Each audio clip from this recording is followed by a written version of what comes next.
Sa ating lahat, wow, magulang ni Beyonce may ginawa para kay Edo. So, ano nga ba po yun? Yan po yung pag-uusapan po natin.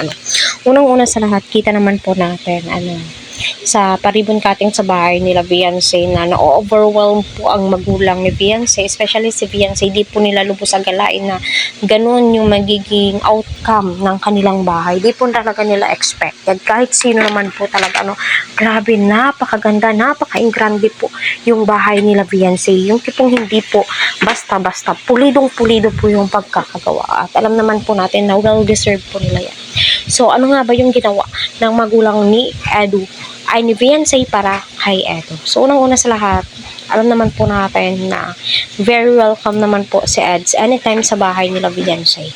As a viewers, syempre, medyo mailap si nanay, si tatay sa camera. Isang tanong, isang sagot alangan, di naman po sila sanay. At saka yung vlog po dyan is si Beyonce po. So, masasabi mo po talaga. At marami ang nagsisilabasang reactions video na sinabi nga po ay binisita daw po ni nanay at ni tatay si Edo sa bahay po nila para magbigay ng gamot.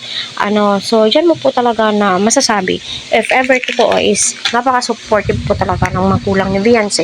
Noon pa naman po talaga ay mararamdaman po natin na mababait po ang magulang ni Beyonce. Hindi po sinong iba. So, kung ganoon, dyan mo masasabi na very proud at saka very supportive naman po talaga sila. So, kaya patuloy po natin silang tangkilikin. Huwag po natin skip ang kanilang ads. Para sa ganoon ay syempre marami pa pong kababayan po natin na ang kanilang malingap at saka ang kanilang matulungan. So, ramdam naman po natin yung efforts ni Kalingap Ed para sa magulang ni Beyonce. At masasabi mo po talagang hindi naman po pinapabayaan ni Edo itong si Beyonce. Kaya masasabi mo well secured si Beyonce kapag kasama niya itong si Edo, which is totoo naman po talaga.